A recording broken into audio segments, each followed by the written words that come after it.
जो है दिल्ली में सर्दी तो बहुत है, पूरे देश में ही सर्दी है ज़ाहिर है, लेकिन दिल्ली की सियासत का पारा बेहद गर्म है क्योंकि यहाँ पे चुनाव है, इसलिए बयानबाजी का दौर भी जारी है। और इसी सब पे बात करने के लिए हमारे साथ मौजूद हैं सुप्रीम कोर्ट के वकील एडवोकेट महमूद प्राचा साहब। इनसे जानते हैं कि देश की राजधानी दिल्ली में जो चुनाव है उसको लेकर ये क्या सोचते हैं। क्या कहेंगे सर, जिस तरीके से चुनाव मैदान में लगातार बयानबाजियां हो रही हैं महिलाओं को लेकर, अभी हाल ही में सांसद भी रहे हैं वो रमेश बिधूड़ी ने बयान दिया, उस पर आपका क्या कहना है? देखिए, रमेश बिधूड़ी जी बीजेपी के सीएम के चेहरा हैं और बीजेपी के सीएम के कैंडिडेट हैं। ये बात सबसे पहले मैंने ही बताई थी देश में, और उसके बाद फिर आम आदमी पार्टी ने भी अपने सोर्सेज से पता किया तो उनको भी ये बात कंफर्म हुई, तो उन्होंने भी इस बात को बताया। लेकिन अभी भी आम आदमी पार्टी एक थोड़ा धोखा खा रही है बीजेपी से। उनको ऐसा लग रहा है कि शायद बिधूड़ी जी को कैंडिडेट विड्रॉ कर लिया गया। अच्छा। ऐसी मैंने स्टेटमेंट उनकी देखी है। बिल्कुल नहीं किया गया है, वही कैंडिडेट है। ना मोदी जी ने, ना अमित शाह जी ने, ना नड्डा जी ने ये बात आज तक साफ तौर पे मना की है कि बिधूड़ी जी हमारे सीएम के कैंडिडेट नहीं है। गोल गोल घुमा के बोला है कि कोई भी एमएलए बन सकता है। तो ये महत्वपूर्ण बात है। तो बीजेपी का तो वो मोदी जी और अमित शाह जी की जो गतिविधियां हैं, जो कपिल मिश्रा जी ने जब वो आम आदमी पार्टी में थे तो उन्होंने दिल्ली की असेंबली में एक ऑडियो चला के बताई थी कि किसी महिला का पीछा अमित शाह जी पुलिस के द्वारा करवा रहे थे। ये कपिल मिश्रा जी ने चलाई थी। भाजपा के नेता हैं सर, लड़ रहे हैं। हाँ, तो उन्हीं ने चलाई थी, मैं उन्हीं की बात तो बता रहा हूँ। तो मोदी जी को और अमित शाह जी को इसी प्रकार की मानसिकता के लोग सबसे ज्यादा पसंद है, इसीलिए रमेश बिधूड़ी जी उनको सीएम के कैंडिडेट के लिए सबसे ज्यादा पसंद है। वही कैंडिडेट है, इस बात में गलतफहमी में किसी को नहीं रहना चाहिए कि रमेश बिधूड़ी जी सीएम के कैंडिडेट बीजेपी के नहीं। लेकिन सर जिस तरीके से वो बयान देते हैं, अभी हाल ही में चुनाव में दिया हो या संसद में जो बयान उन्होंने दिया था दानिश अली के लिए, भाजपा क्यों उस पर कोई एक्शन नहीं लेती है, कोई कार्रवाई नहीं करती है, खामोश बैठे रहते? अब कार्रवाई हो रहे हैं तो वही लें एक्शन। अब आप देखिए, इसीलिए मैं ये बात बोल रहा हूँ ना कि वो कैंडिडेट हैं ही, सीएम के फेस ही हैं बीजेपी के। क्योंकि अगर मोदी जी और अमित शाह जी की रजामंदी से या मर्जी से या उनके इशारे पे नहीं कह रहे होते तो आतिशी जी के बारे में दोबारा वही बदतमीजी करते वो जी। फिर भी की ना उन्होंने। तो वही सीएम का चेहरा है।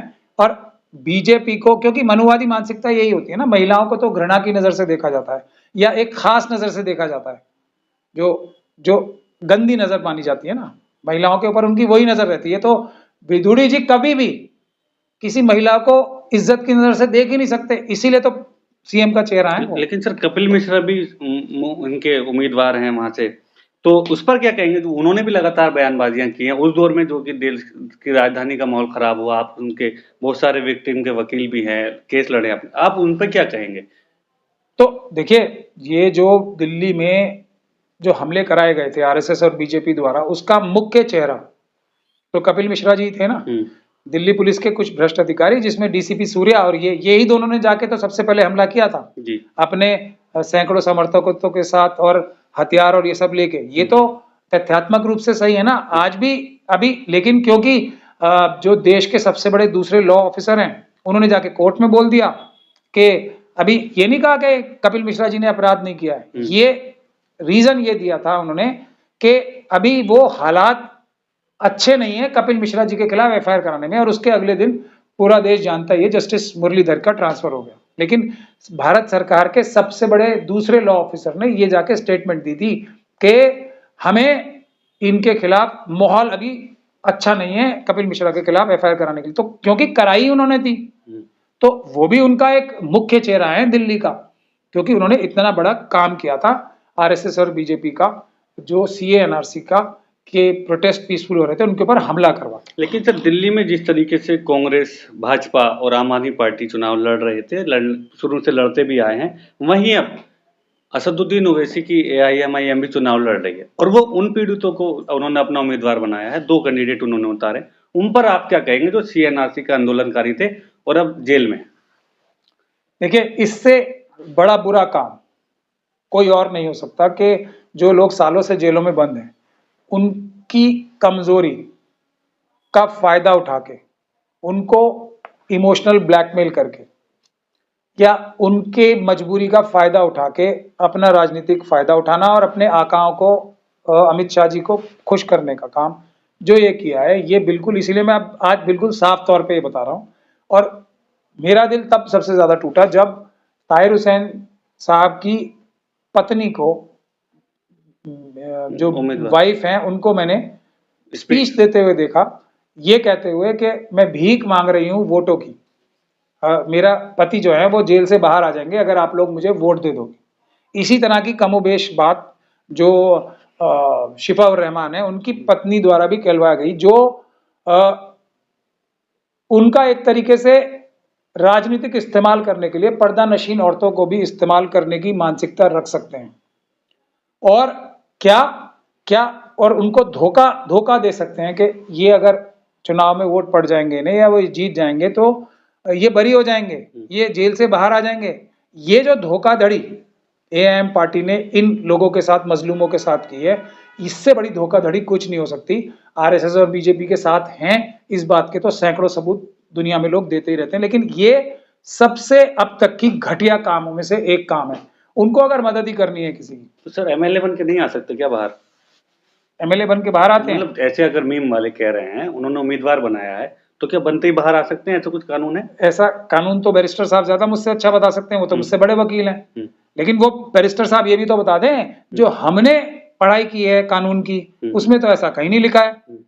आपने खुद अपनी आंखों से नहीं देखा मुख्तार अंसारी साहब को? आपने नहीं देखा अतिक को? अतिक एमएलए थे, नहीं देखा आप लोगों ने? देखा है ना, वो बाहर आ गए थे सब। आपने आजम खान साहब को जेल में नहीं देखा क्या? बाहर आ गए थे वो एमएलए बनते ही, बल्कि उनकी एमएलएशिप छीन और ली थी सजा होते ही। तो ये जो झूठ बोला जा रहा है ना, इससे मुझे सबसे ज्यादा तकलीफ हुई है। सीधा बोलते कुछ और बोलते, लेकिन ये उनकी फैमिलीज को मजबूरी के टाइम में, कमजोरी के टाइम में ये करना, और पता नहीं क्या क्या वादे किए होंगे। सर तीसरी सीट भी हो सकती थी सीलमपुर, वो तो उन्होंने, शाहरुख ने वहां पे उम्मीदवारी अपनी नहीं बने उम्मीदवार या मना कर दिया, वरना 3 सीटों पे लड़ते ये चुनाव। देखिए तो ये क्या, ये पोलराइज करने का एक तरीका है, या जैसे आपने कहा कि आकाओं को कुछ कर रहे हैं तो अमित शाह जी, ये दुनिया को सबको पता है, अमित शाह जी के डायरेक्ट टच में है, ये सबको पता है। ओवैसी साहब और इनके छोटे भाई भी, अकबरुद्दीन ओवैसी साहब, और 26 तारीख को मैं इन्हीं की कॉन्स्टिट्यूंसी में झंडा सलामी के लिए जा भी रहा हूँ। अच्छा, हैदराबाद जा रहा हूँ। तो अब मैं क्या कह रहा हूँ, बात ये है ही नहीं। आपको क्या लग रहा है ये सिर्फ 2 सीटों पे ही वोट काटने के लिए खड़े हुए हैं? नहीं, ये भी बात समझने की है। ये आरएसएस और बीजेपी को एक प्लेटफॉर्म पे तश्तरी में सजा के एक नेगेटिविटी फैलाने के लिए मौका दे रहे हैं। क्यों? इनको पूरी दिल्ली में ये जो जेलों में बंद हैं यही मिले कैंडिडेट, और यही बीजेपी का एक मेन कैंपेन का एक प्लेटफॉर्म भी है, स्ट्रेटेजी भी है। हर जगह जाके बोल रहे हैं कि वो ताहिर हुसैन, वो यही बोल रहे हैं। ओखला वाले जो भाजपा के उम्मीदवार है मनीष चौधरी, उन्होंने अपने एक इंटरव्यू में डायरेक्ट कहा कि मेरी टक्कर जो है शफा उर रहमान या मीम से है, और कोई उनके मुकाबले में नहीं है। तो मैं तो कह रहा हूं ना, इससे बड़ी कोई मिली भगत का सबूत हो सकता है कुछ? इससे बड़ा भी कोई सबूत हो सकता है? और उससे भी बड़ा सबूत यह है कि ये सिर्फ 2 कैंडिडेट ही नहीं बीजेपी के वहां के बोलेंगे, मुस्तफाबाद के और ये यहाँ के, दिल्ली के हर एक चुनाव में ताहिर हुसैन साहब का और शिफा उर रहमान साहब का जिक्र होगा। बीजेपी और आरएसएस करेगी, अमित शाह जी करेंगे, मोदी जी करेंगे। देखो, एक तरफ वो है देशद्रोही और एक तरफ हमें देशभक्त। हालांकि सच्चाई इससे उल्टी है। उसके लिए ये हमारे बैरिस्टर साहब ने कभी मेरी मदद नहीं की। मैंने तो सबसे ज्यादा केस किए ना, अपनी जान पे रिस्क लेके, अपने ऊपर हमले झेल के, उसमें तो कभी मेरी मदद नहीं की, क्योंकि मैं इनके इस तरह के किसी झांसे में आने वाला व्यक्ति नहीं हूं ना। सर आपकी शायद खिदमत पहुंच नहीं रही उन तक कि आप भी इस तरीके से कौम की खिदमत कर रहे हैं। तो मैं उनको याद दिला देता हूं कि अमित शाह जी ने खुद पर्सनली सुपरवाइज करके मेरे दफ्तर में 15 घंटे की रेड कराई थी। सीधा सीधा बताया था ना, मैंने दिल्ली दंगों में एक चट्टान की तरह बीच में खड़े होके सैकड़ों नहीं हजारों मुस्लिम नौजवानों को और ज्यादा फंसाया जाता, उनके सामने मैं ढाल बन के खड़ा हुआ था, अगर उन्हें नहीं पता हो। और अमित शाह जी ने इसीलिए, और उसके बाद भी मेरे ऊपर हमले कम नहीं हुए।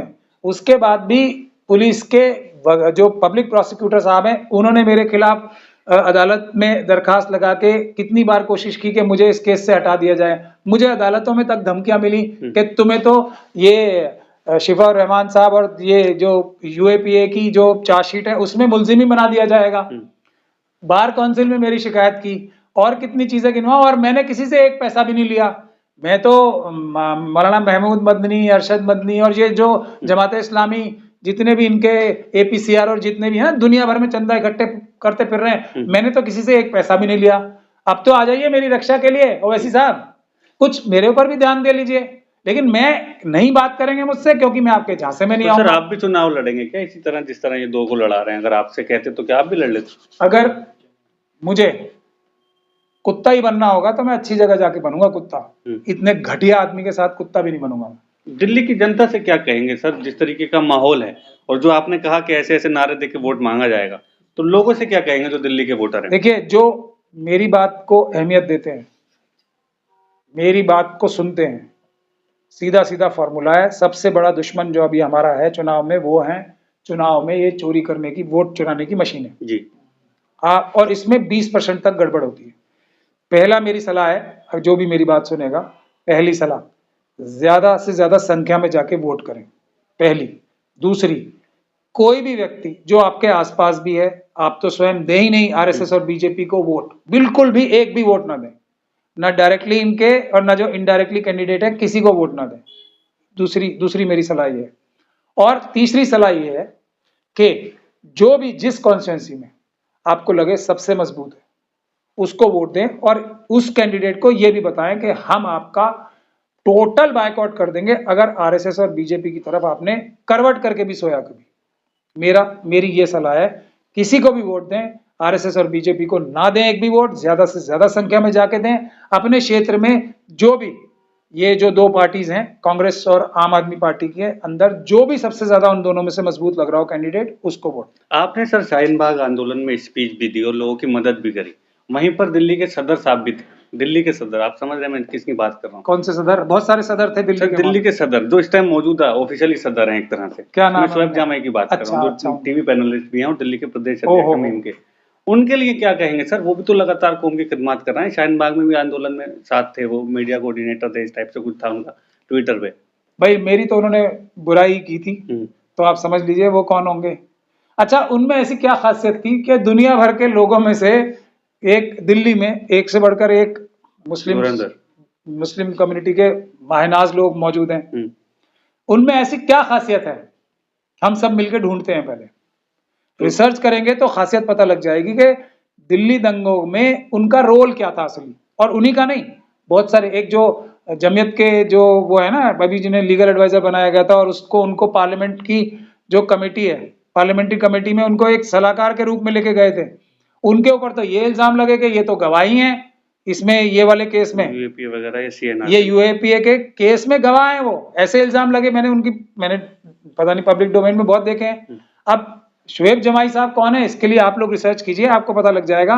मैं कानून प्रदेश अध्यक्ष सर नहीं, उनका इन दंगों में क्या रोल रहा है, मैं उसके लिए रिसर्च करने के लिए कह रहा हूं। क्या वो पुलिस के साथ दे रहे हैं? अभी तो सब खुलेंगे ना राज। उस दिन ओवैसी साहब के सारे राज फाश होंगे जिस दिन ये शोएब जमाई साहब की असली रोल इन झूठे मुकदमों में क्या है वो पता लगे। लेकिन सर आपको पता है ना, ये मुझे 100% तो नहीं पता है। मुझे 100% पता है। आवाम आप पे भी तो ट्रस्ट करती है, तो आप बताएं। तो मैं आवाम से यही कह रहा हूं ना, जाके इनसे शोएब जमाई साहब से पहला सवाल ही ये करें, क्या आपका पुलिस की तरफ से कोई रोल है इन लोगों को फंसाने में? झूठा कोई रोल है? ये सवाल हर मीटिंग में करना चाहिए, क्योंकि ये जितना झूठ ऑन रिकॉर्ड बोलेंगे वो एक दिन झूठ मैं फाश करूंगा। लेकिन पूछा नारे लगते हैं, देखो देखो कौन आया, शेर आया, इस टाइप से, वो तो आप दूसरे उसमें मूड में है। तो आप शेर तो देखिए RSS, जब ये टेलीविजन पे जो आता है वो सब RSS के ही तो लोग होते हैं। टेलीविजन पे, टीवी पे आने का सबसे बड़ा सबूत ये RSS का आदमी है वो। 100% पहला सबूत। और जिस प्रकार के नारे लगते हैं एक जैसे, उस तरीके से, फिर एक तरीके से जो हमले होते हैं, गोलियां चलती हैं और चोट भी नहीं लगती किसी को, ये सब सबूत हैं कि ये RSS के एजेंट है। मैं ये तो फॉर्मूला है, इस फॉर्मूले में जो आएगा वो सब RSS का एजेंट है। मैं किसी का नाम लेके बोलूं ना बोलूं, मैं तो फॉर्मूला बता रहा हूं ना। मेरी कोई, ये फॉर्मूले तो मैंने नामों से ही सीखे हैं ना। गोली चलती है और कुछ भी नहीं होता, सबूत। टीवी पे प्रोमिनेंटली कवर होता है, सबूत।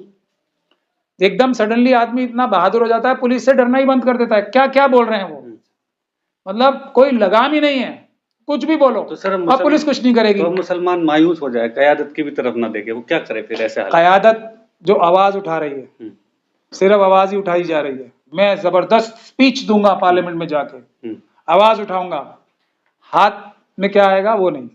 हैदराबाद के अंदर ही अंदर, इनकी वेबसाइट पे जाके देखिए ना, सब पढ़े लिखे लोग हैं आजकल तो, वक्फ बोर्ड की वेबसाइट तेलंगाना की जाके देखें, हैदराबाद में क्या 80% से ज्यादा वक्फ की प्रॉपर्टीज एनक्रोच्ड हैं या नहीं है, जाके खुद देख लेना, खुद वेबसाइट पे लिखा है ये और पिछले 25 सालों से ओवैसी साहब की फैमिली का पूरा कंट्रोल है वक्फ के ऊपर। और अभी जो वहां के सीएम साहब से इनकी दोस्ती और नजदीकी बन रही है ना, वो सिर्फ वक्फ की लैंड्स के लिए बन रही है। और कांग्रेस पार्टी को इसका ख्याल रखना चाहिए कि ये जो नजदीकी नजर आ रही है ना तेलंगाना में चीफ मिनिस्टर साहब की और ओवैसी साहब की, उसकी वजह सिर्फ एक है, वक्फ की लैंड्स का भ्रष्टाचार। बहुत शुक्रिया सर। तो आप देख रहे थे, हमारे साथ थे सुप्रीम कोर्ट के वकील महमूद पराचा साहब, जो देश की राजनीति और खास करके दिल्ली की राजनीति पर अपना बयान दे रहे थे। आप लोगों ने सुना, और अगर अच्छा लगा हो तो हमारे वीडियो को लाइक कीजिए, कमेंट कीजिए। धन्यवाद।